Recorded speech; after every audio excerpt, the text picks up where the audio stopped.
सारांश और प्रोटॉन के इस विलय के बाद आज यानी कि 9 अप्रैल 2023 से एक नई शुरुआत के सारथी हमारे सामान्य एस एल डूडी साहब, एस एल कुमावत साहब, सामान्य हमारे वैद सर। तो मैं आमंत्रित करता हूं वेद प्रकाश जाखड़ जी को एक बार फिर से एक नई ऊर्जा के नव संकल्पों के लिए कि वो आए और प्रभावी रूप से हम सबके बीच में आज के इस कार्यक्रम को नई बुलंदियों की ओर आगे नव संकल्प हम सबके बीच में व्यक्त करें। सामान्य श्री वैद सर। हेलो डियर स्टूडेंट्स, सबसे पहले आप जितने भी लोग यहाँ बैठे हैं उनके सामने मैं नतमस्तक हूँ। आप लोगों ने जो डिसिप्लिन बना के रखा उसके लिए आप सभी का बहुत बहुत धन्यवाद।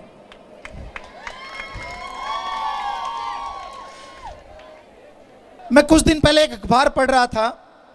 उस अखबार में एक बड़ा सारा विज्ञापन था किसी यूनिवर्सिटी का, और उसमें यह लिखा हुआ था कि 4 एकड़ में फैली हुई हरी भरी यूनिवर्सिटी, 4 एकड़ में फैली हुई हरी भरी यूनिवर्सिटी। उसको देख के मेरे मन में एक विचार आया कि ये यूनिवर्सिटी वाले बच्चों को पढ़ाने के लिए बुला रहे हैं कि चराने के लिए बुला रहे हैं। मतलब कई भाई किसी ने कोई अपना ऐड दिया, अपना सिस्टम दे, अपनी फैकल्टी दे, या हम ये देंगे, नहीं, 4 एकड़ में फैली हुई हरी भरी यूनिवर्सिटी। तो उसको देख के मुझे ऐसे लगा जैसे ये चरने के लिए बुला रहे हैं। तो चोमू में भी ऐसा सिस्टम चल रहा है, मैंने कई जगह देखा है। ये परीक्षा दोगे तो सिंगापुर जाओगे, और ये दोगे तो जयपुर जाओगे। देखा होगा आपने भी। बेटा, मैं आपको सिंगापुर ले जाने के लिए नहीं आया हूं, मैं आया हूं आपको उस योग्य बनाने के लिए कि आप खुद सिंगापुर जाएं।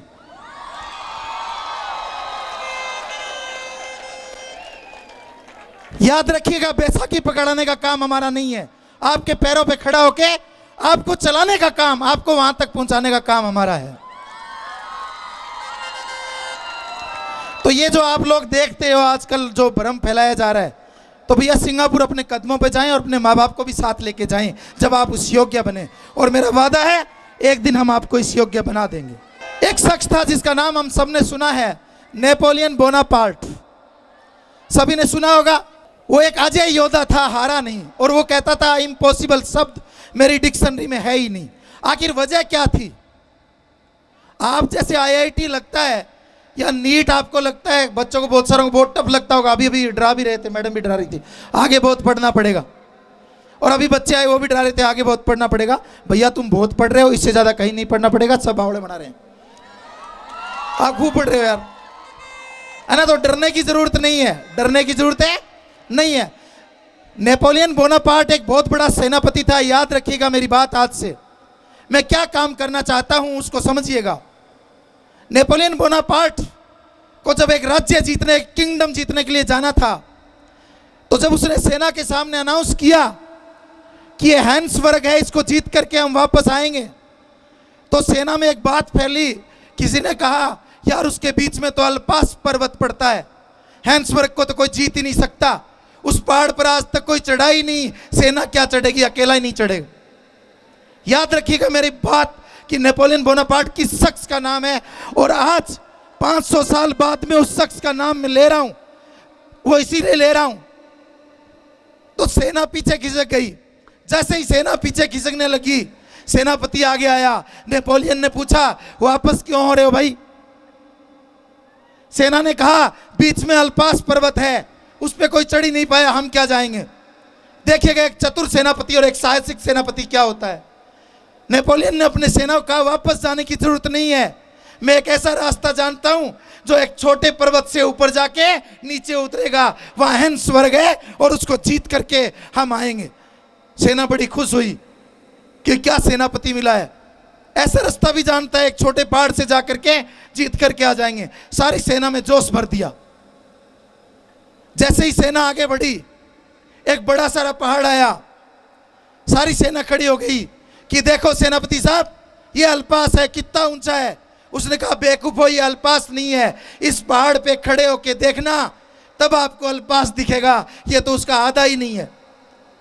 सेना पहाड़ पर चढ़ गई।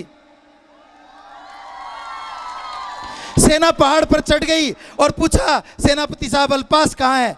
कि जिस पहाड़ पर तुम खड़े हो ना, वो अल्पास है। वो तुम्हारे इरादों में बहुत बड़ा था, वो तुम्हारे इरादों में बहुत बड़ा था, मेरे इरादों में छोटा था। बस मैं वही करने आया हूं जो नीट और आईआईटी आपको लगता है कि अल्पास है, उसको मैं आधा कर दूंगा। ये मेरा आपसे वादा रहा।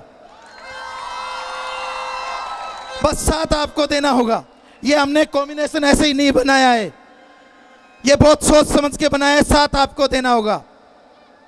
मेरे अंदर जो दोस्त आज नहीं 20 साल से एक आग लगी हुई है कि ये जो बच्चे सीकर और कोटा जा रहे हैं, इनके यहाँ क्यों नहीं रुकते। ये वहाँ जाकर के मैंने देखा है, मैं ऐसे अभिभावकों से मिला हूँ जिनके बच्चे सेलेक्ट होके नहीं आए, उनकी 2-2 भैंसें बिक गई, आज उनके पास रोजगार नहीं है।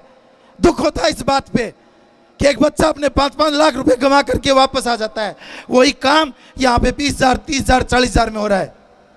तो दोस्तों, मेरे फ्रेंड्स, स्टूडेंट्स, आप सब मिलकर के एक हो, आप मेरा साथ दें। मेरा वादा आपसे रहा कि मैं अल्पास को आदा कर दूंगा। धन्यवाद। Thank you. जय हिंद।